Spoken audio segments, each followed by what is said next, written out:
Students, सामान्य हिंदी के निर्धारित पाठ्यक्रम के अनुसार आज हम आपके लिए रस बताएंगे।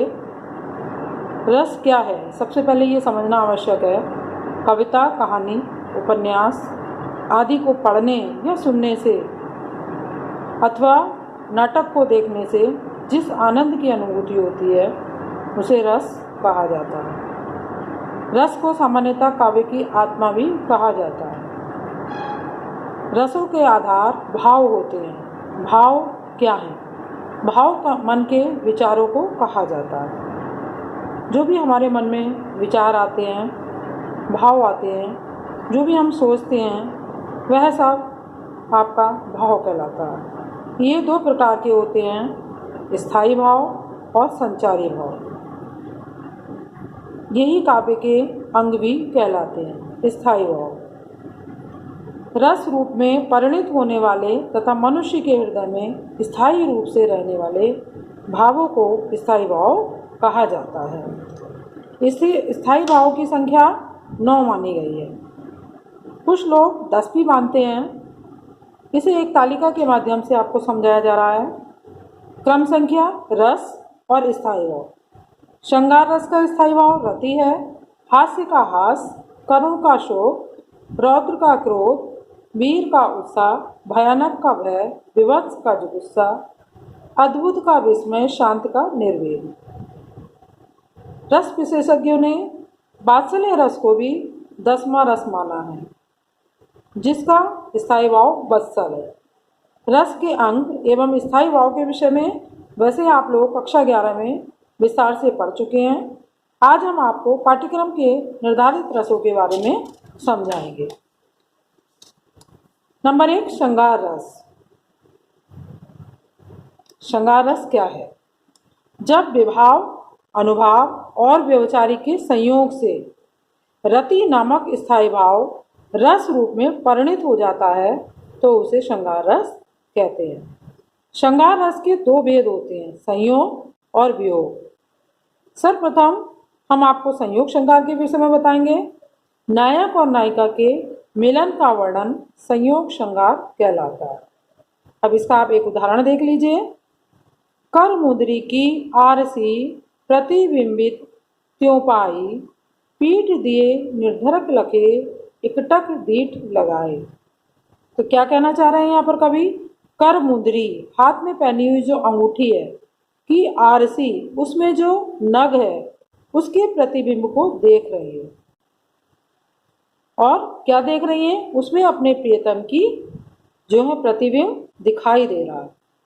पीठ दिए निर्धक लगे, सामाजिक मर्यादा के अनुसार थोड़ा सा पीठ करके एकटक दीठ लगाए, बिना पलक झपके लगातार उसको, उनकी प्रतिमा को, उनके प्रतिबिंब को देख रही है। अब आप देखिए कि इसमें किस प्रकार से श्रृंगार रस है। इसका स्थायी भाव रति है। आलंबन नायिका के प्रियतम है। अनुभाव एकटक प्रतिबिंब को देखना है।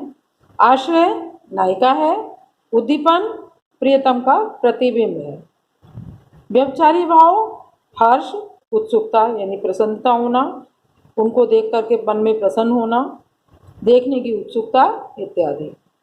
अब दूसरा रस आता है बच्चों, वियोग श्रृंगार। तो श्रृंगार रस के 2 भेद हैं, एक संयोग श्रृंगार, दूसरा वियोग श्रृंगार।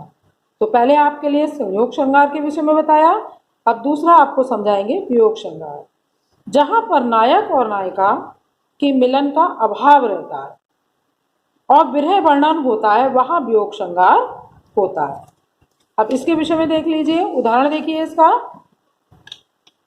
मेरे प्यारे नव जलद से कंज से नेत्र वाले, जाके आए न मधुवन से और न भेजा संदेशा, मैं रो रो के प्रिय विरह से बावली हो रही हूँ, जाके मेरे सब दुख कथा श्याम को तू सुना दे। यहाँ पर राधा जी जो हैं भगवान श्री कृष्ण के वियोग में दुखी हैं और उसका वर्णन यहाँ पर किया गया है।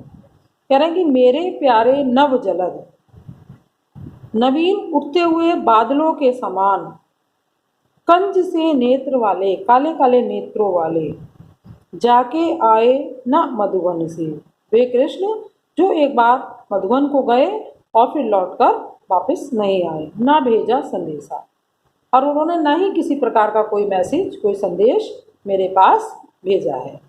मैं रो रो के विरह से और उनके वियोग में मैं पागल सी हो गई हूँ, रो रही हूँ, बेचैन हूँ, परेशान हूँ।